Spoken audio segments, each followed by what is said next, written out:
Hey, everybody. So welcome to the Holistic Hub podcast. I am joined today by J.W. Biava with ImmunoLytics. I'm so excited to chat about everything related to testing for mold, gravity plate testing, how to identify mold in the home. And I'm super excited that you were able to join me today. So thank you for joining. Oh, thanks for having me. Glad to be here. Oh, awesome.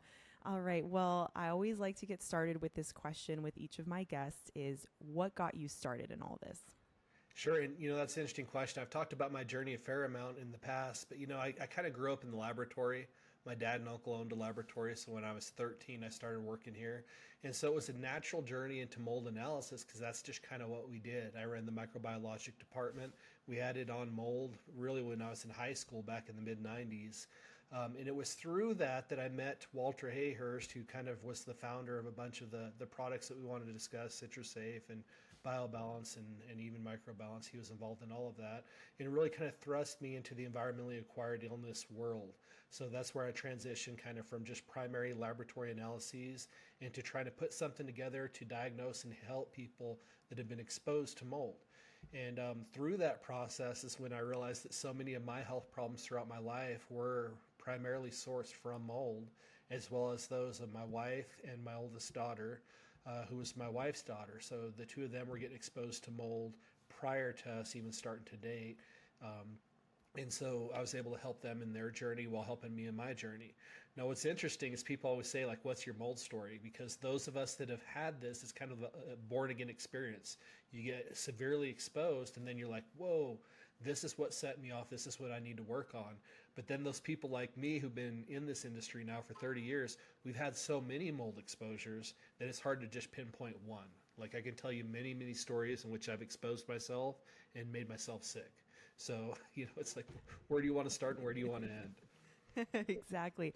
I know I find that example perfectly with a lot of just, well, my own story, but then also just a lot of the clients that I work with. It's never seems to be just one thing that you can pinpoint it to. It's usually just something that kind of compounds on top of each other. And then it's like, oh, where was the first exposure? And so, yeah, it's hard to identify sometimes. Well, and along those lines, that's why when I talk to people, I think the most important part of this is the knowledge. So we really try and get people the information to help protect themselves because you're not going to live in a bubble. So you want to fix your home. You want to have a safe haven where you can live and really recover if you have an exposure. But you're going to go to the supermarket. You're going to go to the library. You're going to go to the schools. You're going to get exposed somewhere. So what is the knowledge necessary to help you protect yourself? So we try and create fairly affordable solutions for testing, but also provide the information so that people can protect themselves. Oh, absolutely. And I think that's a really great way to start because I would love to dive into some of the different testing methods that can be utilized in the home. Now, I know on your website on ImmunoLytics that there are various testing methods that you guys identify, such as gravity plate testing and Hertz-Me and then spore trap. And so there's quite a few different ones. And I'd love for you to maybe identify, just tease out the differences between those and maybe talk about some of the pros and cons of each of them. And then we'll definitely dive into some more questions around Okay, this. yeah. Well, it's interesting because, people talk about, well, mold was even mentioned in the Bible in Leviticus chapter 14, in which if you saw the leprous growth on your wall, you would have the priest come look at it, then you would essentially clean it off and then have them come reevaluate it. If it came back, then you just remove the building materials, throw them into the dump basically, and that's how you would handle mold. It's the same today. I mean, that's really all it takes to deal with mold. The problem is that we've created buildings with so many hidden spaces. So the interstitial spaces in the walls and the ceilings, under cabinets, behind dishwashers, there's so many places now that we can't actually see, and so that's why the testing methodologies are necessary. If we just had solid walls with no furniture against them, it would be easy to see if you had a mold problem, but that just doesn't happen now. So what we do is we use the gravity plate testing along with swabs because it allows people to essentially collect samples themselves at an affordable cost and get some information.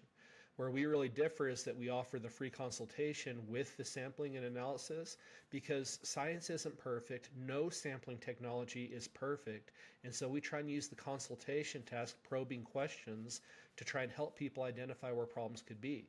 If you're sicker in a certain room or a certain building, well, that indicates a potential problem. It's most commonly mold. There are other environmental exposures that you can have. So we developed it's kind of that balance between cost and information. We've tried to put together the most cost-effective, best bang for your buck testing. Now, does ERMI work? I'm not a fan of ERMI because of the interpretation. I'm not against DNA-based testing. So, I work a lot with Mike Schrantz, for example, and he's a real prominent IEP that loves DNA-based testing.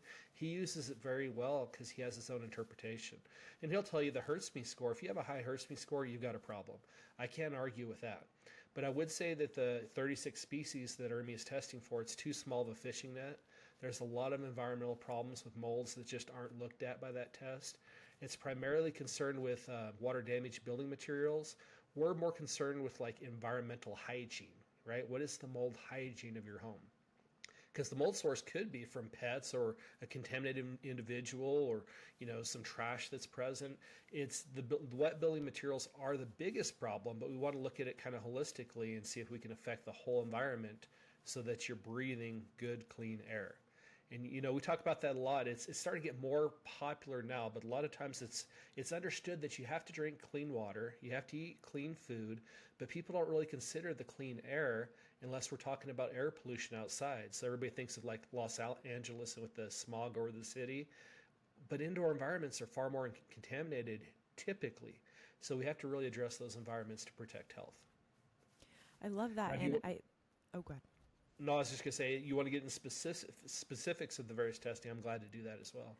Yes, I would actually love to dive into the specifics just because you mentioned a point there that I think would be really important to bring up is that especially with the gravity plate testing, what you're doing is you're looking at the home microbiome as opposed to just like what you said, the ERMI HurtsMe is really just casting a very small fishing net and just really looking at various specific things versus the overall picture and getting an idea of what else could be occurring in the home. So I think that would be a good lead into talking about the gravity plate testing and other testing methods too that can be utilized to get an idea of what else could be contaminating the home. Sure. And, a good example of that is, now it's real popular in the Sears community to talk about actinomyces. And we've known about that for a long time. Next, it's going to be gram-negative bacteria. Next, it's going to be gram-positive. There's different microorganisms. All testing uses indicator organisms to try and indicate a biologic problem.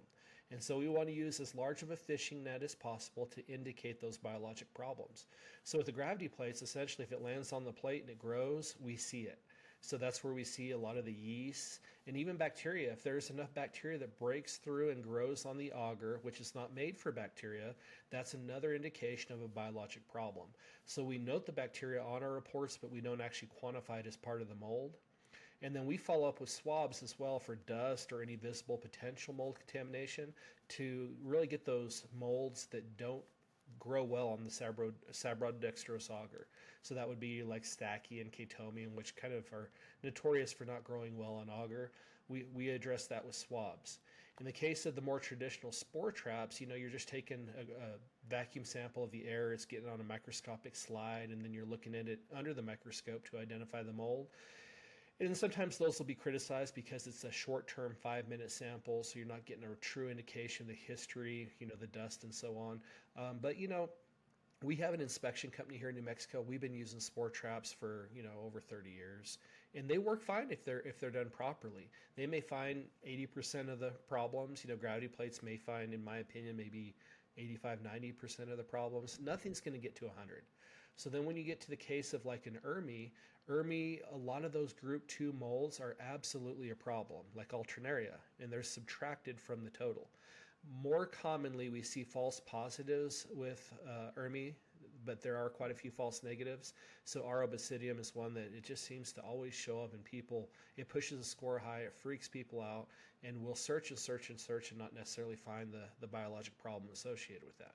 So, that's some of the reasons we don't necessarily like the ERMI, whereas the HurtsMe is just a subset of the ERMI, and it's looking at the real big problems.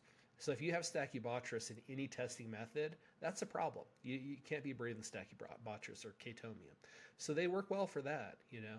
Then we get into testing methods like the swabs or any type of bulk testing, where you're taking bulk building materials or tape lifts. Those are all microscopically analyzed, and they're very good at seeing what's on that material, whether it's dust or the building materials. So I'd say those are the primary testing methods that are used now. There are some others like EMA that's not quite as prominent. I'm not a big fan of, because I don't like the idea of doing a mycotoxin analysis of environmental samples. I just think that's prone to problems. Yeah, so actually, I would love to talk about some of those false negatives that could potentially, and false positives as well, but maybe with the gravity plate testing, as it's giving us an idea of what's going on in our home microbiome. Stachybotrys, for example, likes to grow like behind the walls, right? It's not necessary. So what, in the case of, let's say it doesn't typically grow in those plates. So what could be an indication then, or what would lead somebody to think, okay, well, this could be a false negative, but I'm still feeling pretty terrible. What do I do? Sure. So the first is on the laboratory side, minimizing those false negatives, especially with like the gravity plates. That's why we supplement with the swabs, and we encourage all test kits to include a swab. So you're looking at the dust to try and pick up those heavier molds that may not grow. Now, typically, no mold grows alone. If you have a water event and you have Stachybotrys present, you're also going to have Aspergillus penicillium cladosporum present as well. So with our testing, if we pick up Aspergillus penicillium cladosporum in high amounts, we say, hey, there's a biologic problem. Are we excluding Stachybotrys? No, it could be there. So the idea is, if the mold is there, address the problem, the biologic problem. So when people say, oh, well, cladosporum, you know, I had high cladosporum, too numerous to count, but I know that's not a toxic mold. It's like, well, how do you know? You know, it's like, just because the web search says it's not toxic, and really it's an indicator organism. It's probably not growing alone. So we don't ever discount any biologic organism in the environment. If it's amplified, it shouldn't be there. So let's just address it.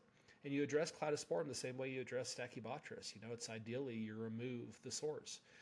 And so, you know, focus on the indicator organisms and not all the kind of gotchas that could be there.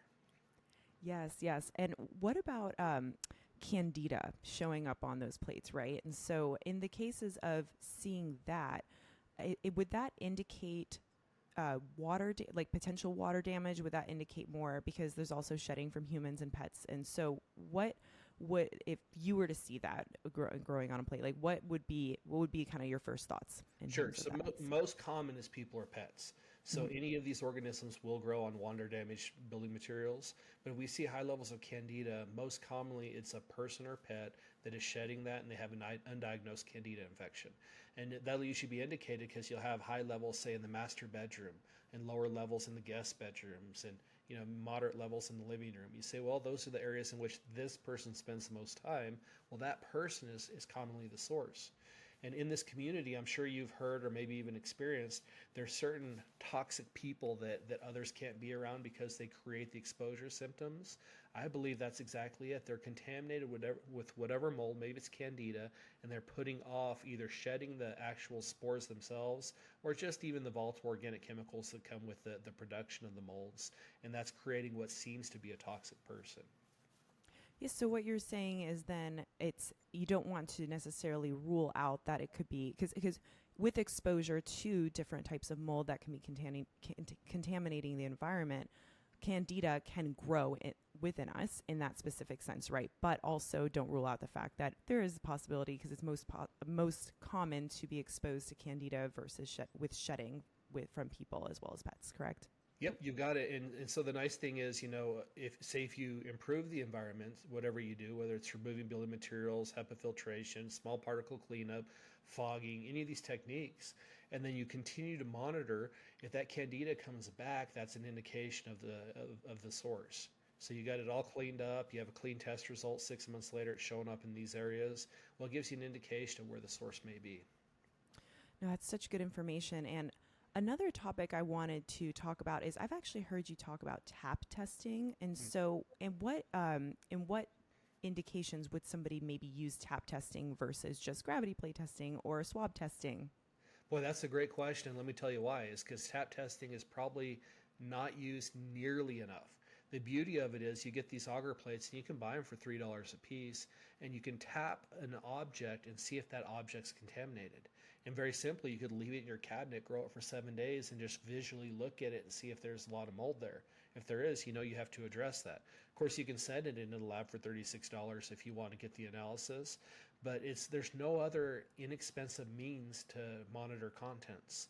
So whether it's your clothing, your couch, your pet, your car, there's lots of different applications in which you can tap test an object and see how much mold is growing on it, because very few of us throw out our furniture when we move to a new place. So a lot of times people are transporting mold on their furniture or whatever it may be. The other is, we have a lot of people that buy new furniture and you don't know how that was built, how the raw materials were handled, and they'll buy moldy furniture. The most common example I see is mattresses. So a lot of the mattresses we test are often mold contaminated. And that's why we suggest people putting them inside one of those like hospital grade covers, is just to contain it. So one, it doesn't get contaminated, but two, it doesn't necessarily contaminate you. So tap testing is a beautiful way to test and monitor your objects. No, it's great because you could move from an environment that was making you sick to an environment that is not making you sick, but then you bring something along with you that's porous, that has any of those mold spores that could potentially be making you sick. So it's good to be testing that just to make sure if you're still feeling unwell. And what's the method, just for those listening that are unfamiliar with tap testing, how do you tap test? What do you do Sure. with the plate? Let's see, I've actually got an auger plate here that doesn't have any auger, so this is before we put the auger in it. You just remove the lid, keep it in your hand like this with your fingers extended, just so the auger's not necessarily touching the object, and then you'll just tap it 4 times. And so any spores there released into the air land onto the plate, and then we analyze that plate, either just visually looking up at it or sending to the laboratory for analysis. So it's literally that simple. Remove the lid, tap 4 times, put the lid back on. It's literally tap testing. Yeah, it is. We used to call it slap testing, but nobody wants to slap the dog. So. Tap testing sounds better. Yep. It's great though. for carpets. That's another big one. Carpets are nasty. Like in my house, I don't have any carpets. We have a few area rugs, but no carpet. You can walk around and tap test your carpet, see what's in it. Oh, that's really good information, actually. Yeah, carpets are definitely they can harbor lots of different things. So it's good to, that's a good idea. So with the gravity plate testing, I want to circle back on how to actually utilize them. So where would somebody be wanting to, like, so what's kind of the methodology behind, like, where you want to place them, how long you're putting them out for, different things like that, just so someone gets an idea of, like, because it is pretty simple. They're $3 a plate, right? So pretty inexpensive, being able to get an idea of what's going on in your home microbiome. And so what are some areas of the house that are, like, good to be able to place them in? And then should they be turning the AC on and off? What are some of the, tips for people for this? Sure. Yeah. And let me expand that a little bit in that, one of the things is just basic science. I know you're going to know this, is the way you increase statistical confidence is by increasing the population size, the amount of samples collected. And that's the real problem with some of these DNA-based testing, is they're so expensive that people will not collect multiple samples. So they're making life-changing decisions based off of one sample when the statistical confidence of one sample is 0. You have to have at least 3 samples to really get an idea of what's going on in an environment, especially a non-homogeneous environment like a home, where each room can be so different. So when we look at the gravity plates, we try and keep it simple. So that was kind of like a high level, like for the clouds type of statement I made there. The practical side of it is you want to test those areas in which you spend the most time or suspect that you had a water event, because we're trying to balance the cost and information. Keep the costs low, but get as much information as possible. So for me in my house, I test every single room in my house because it doesn't really cost me anything. I own the laboratory, so it's easy for me. For those that are budget conscious, though, you want to test those areas. Like, hey, I don't feel real well here. I think we had a leak there. Or my kids aren't feeling real well. Or, hey, we just sleep here 8 hours a night, so we're going to test these areas. So in that framework, the most common is to test any bedrooms that are occupied, the living area, the kitchen, and then, of course, bathrooms because they have water sources. And then, of course, laundry can contribute too because it's a pretty big water source. So those are the most common areas to test. Now, if people have problems and they're starting to work through this, they may want to test their attics or crawl spaces to see if that's contributing to the breathable air, because you don't spend any time in there, but it could be contributing. So as we nail down, sometimes it's a multi-step testing to try and identify sources and then reduce those sources. One of the big things that people do is they store all the Christmas decorations up in the attic. And then they bring those down, and all of a sudden they're sick, and they don't know why. It's like, well, you just brought all that contamination down with you. So, it's a process. It's a process in which you try and get information, minimize cost, and we work with clients to try and help guide them through that. That's great. And I feel like just something that you just kind of keep honing in on is a big part of this is really just listening to your own symptoms. So it's, testing, there's all different testing methodologies. I love the gravity plate testing because of how inexpensive it is, but how it can give an idea of what's going on. But again, it's listening to your body and, okay, do I feel worse in a specific room? Is there a weird smell? Do I feel worse when I bring the Christmas decorations down from the attic? And all these different potential causes that could be contributing to somebody feeling unwell. And so your five senses, I always tell people that's usually the best way. That's a best indicator.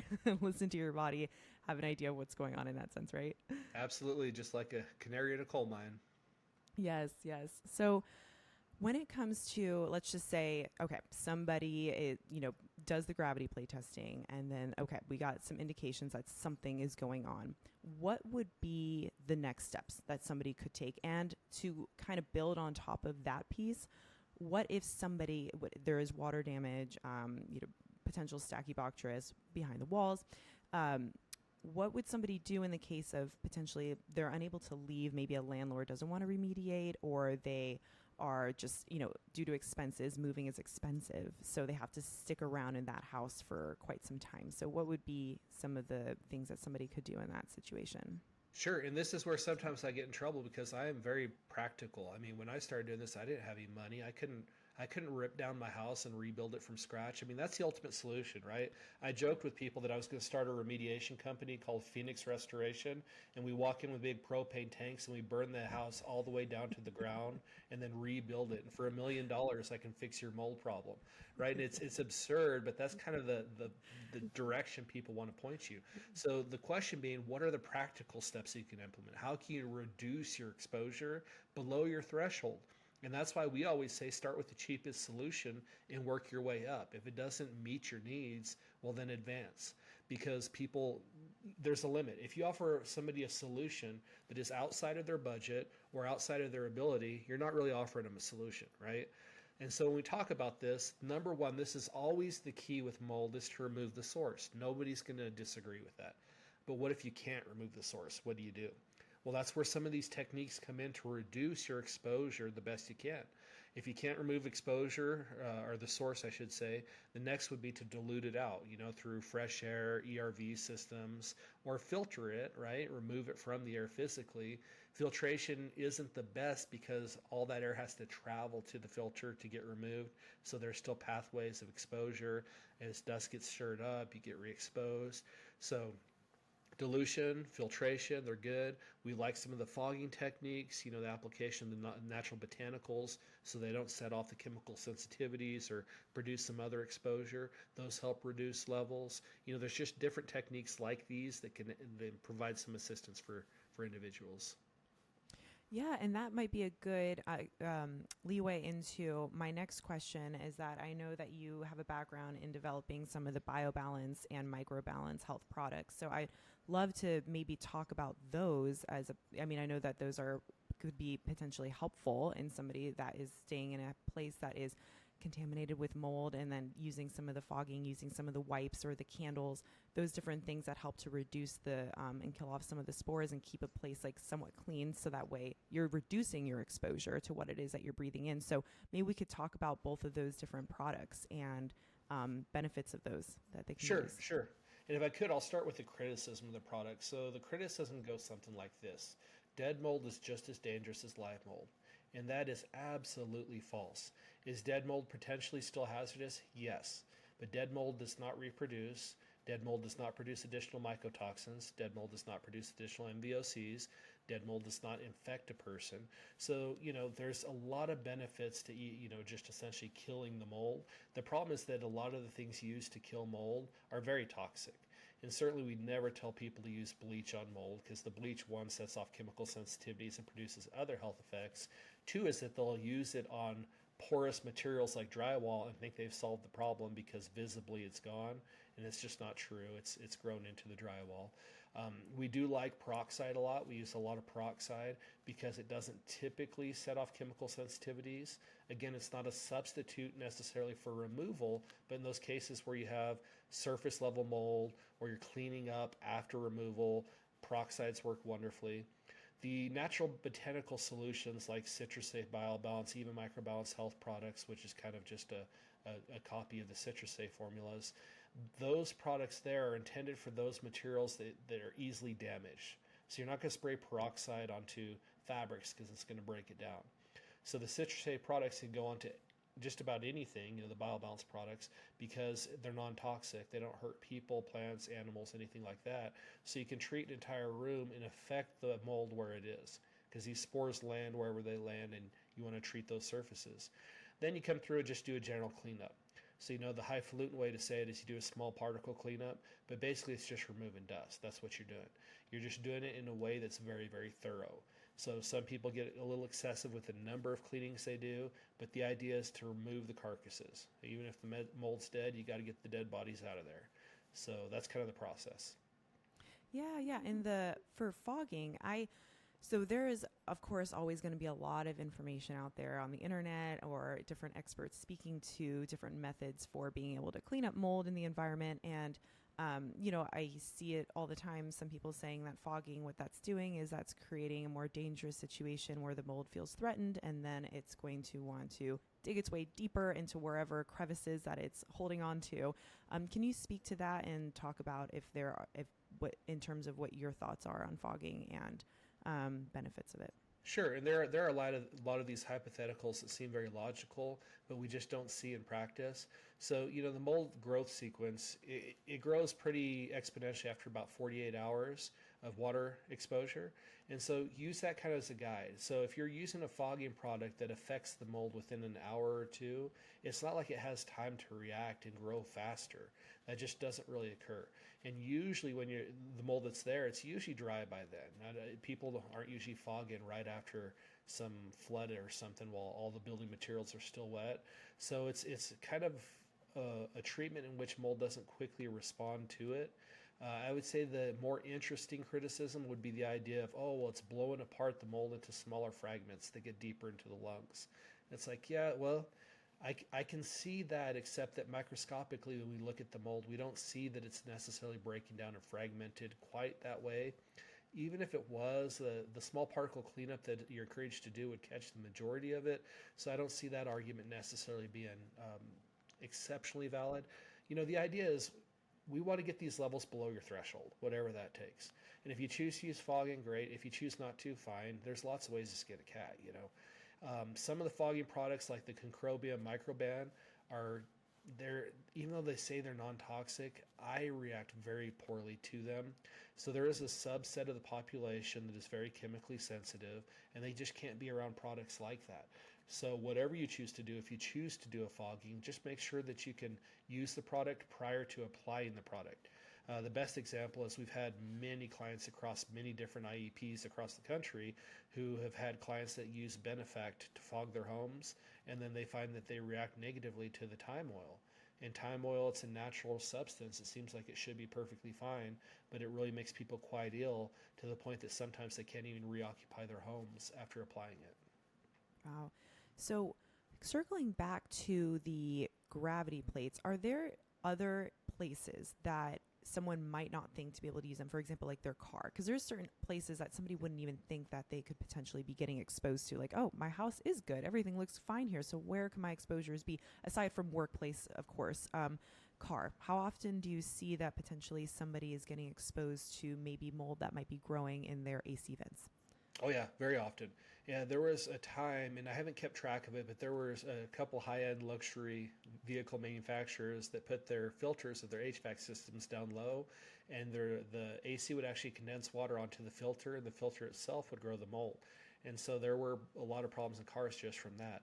But I mean, just think about it logically. The one time you forget to roll your window all the way up during a rainstorm and your car got all wet and you didn't dry it out, or you're driving and you spilled your water bottle, it got under the floor mat and you didn't really think about it. I mean, the winter time you drag all that snow into your car and then it melts and your car's wet for a long period of time. So there's a lot of organic material inside of a car, primarily carpeting and upholstery, and it absolutely can harbor the mold. And so that's a very good source of potential exposure that people don't consider. But anywhere in which they spend time, we tell them to consider, whether that's their church, their school, their gym, wherever it is they're spending time can create a problem. And of course, if the exposure is big enough, it doesn't take a lot. So I can tell you stories about somebody walking into a bookstore for 60 seconds and having symptoms just from the few breaths they took because it was so contaminated. So, it's a matter of the level of contamination, the amount of time spent. Right, absolutely. And so someone's hearing all this great information about different testing methodologies, different ways to utilize the testing methodologies, or if they do find mold in their environment, what they can do to kind of minimize their exposure while they're living there, all these different great pieces of information. Let's just say somebody is suspecting that they might have an issue. So I want to kind of just circle back to like laying the groundwork for somebody. Okay, like where do I start then with all this information? So let's just say somebody is curious if they do have mold illness or mold toxicity, and they're just wanting to know what should be my very first steps that I should take. What would you suggest? Sure. So just collect a representative number of samples. So we have a quick start kit because for most people, 5 gravity plate samples and 1 swab is a pretty good place to start to just screen the house and see if there's a big gross problem. So that's where we start, and then they get the free consultation. The consultants will ask probing questions that may spark something in their mind that says, oh yeah, I do remember when the toilet overflowed in the master bathroom, and we didn't get it cleaned up in time, and that could be a problem. So it's just the start of the journey. Provide some information, provide some education, and provide some test results to start just getting a glimpse into what could be a problem. Yeah, absolutely. And what are some of your best tips for somebody that just to be able to maintain like a healthy home environment? So let's say that they're in we're out of the mold, we're in a good, clean place that is not making us sick. So what are some of the techniques that maybe you even utilize in your own home? Like I know you said that I'm sure you periodically test your home, obviously, to make sure that things are good to go. But aside from that piece, what are some methods that people can use, maybe cleaning wise or just filtering their air, things like that to just maintain a nice, healthy home? Okay, I love this question. So the first is no water, no mold. We just have to know that mold will not grow, it will not reproduce if there's not water available for it to do so. So keep your house dry. Do not tolerate roof leaks. Do not tolerate any type of water that reoccurs over and over again. The rain hits the door in a certain way, and so the bottom threshold is getting wet and it's starting to discolor. Just don't tolerate it. Keep everything dry so that you don't have a mold problem. That's number one. Number two, I would say, is purchase a $15 hygrometer off of Amazon or Walmart or Home Depot or wherever and monitor your humidity levels. Make sure they stay below 50% in all areas of your home, because humidity above 60%, biologics will start to grow, mold, bacteria, and so on. So again, keeping it dry, keep the humidity down. Those are the most important. After that, I would say filtration is pretty useful. But before that, I would put dilution. So, we build the houses so dang tight now that we just trap so many pollutants in there. So I'm a big fan, because I live in the Southwest, of ERVs, the energy recovery ventilators, where you're recapturing, 80% of the energy, but bringing in fresh air constantly. And so it works real well in my climate. We've done some ERVs in very wet states like Kentucky, and they just created like rain in the ductwork. So you have to consult an HVAC professional, especially where there's higher humidity, to make sure you're doing the ventilation properly and not creating a problem. But an ERV with a dehumidifier would work in that case. There are fresh air HVAC systems, most commonly used in commercial applications, where they bring in, say, 10% fresh air constantly. It's far less common in residences, but that is out there. It's available. So any type of mechanical ventilation is a huge benefit, because you're not only addressing mold, you're addressing any other contaminant there, whether it's volatile organic chemicals or fire retardants or some of the Scotch Guard products that are used to protect fabrics. the PFAS, anything like that is getting diluted out. So big fan of dilution. When we talk about filtration, the easiest is to put a higher MERV rated filter on your HVAC if it can handle it. So we recommend a MERV rating 11 or higher, which, if you go to Home Depot and you look at them, it says, will remove allergens, dust, pollen. That's a good filter. That's what we're talking about. Anything of that level or better. Because your HVAC is already running, you may as well use its filtration capabilities. After that, you can absolutely use standalone filters. You just have to use them in each area, and they have to be sized appropriately. So it's most common for somebody to use like a HEPA filter, say in their master bedroom where they're sleeping all night. That's most common use. So it's not as good as dilution, but it is still an effective technology. Then in my house, I test periodically. I do have to use some of the fogging or misting products periodically because I have 6 kids and 3 dogs, and they bring junk in. Like, they're just kind of dirty. And so when we talk about environmental hygiene, I have to come through periodically and kind of clean things up. Yeah, and then I would even like to add on top of that, just making sure that you're constantly vacuuming, like wet dusting, things like that, right? Because again, like a lot of the stuff that you've mentioned, a lot of the mold, right, the contaminants, the bacteria, those things, they like to get trapped in our carpets. They get trapped in the dust, all over the place, and things that you wouldn't even think to dust. You would just want to make sure that you're periodically coming through and making sure that you're also keeping that clean, right? I'm so glad you said that. That's so obvious that I didn't even really think to look yeah. at it. But yeah, I like to say reduce dust and you reduce mold. So good quality vacuum, electrostatic cloths like Swiffers, microfiber cloths that really grab onto stuff. Just keep your house clean. Absolutely. That should be way up high on Number the list. one. I'm sorry I didn't put it there. No. It was great. You were getting into talking all about the differences between ventilation and air purification, which I think is always a really good thing to bring up as well, because I think it's easy to try to just almost put a Band-Aid on a situation where you just immediately go in and buy the most expensive ultra HEPA filtration product, right? But instead of fixing what is there humidity that's getting trapped in the house in certain areas, like in certain pockets, or and do we need to create better airflow? And I think that's something that needs to just get talked about more, because I think it's easy to just buy a ultra HEPA filter and then just put it somewhere. But if we're not actually fixing what's causing the issue, then that's just not going to help. That's going to only do so much, right?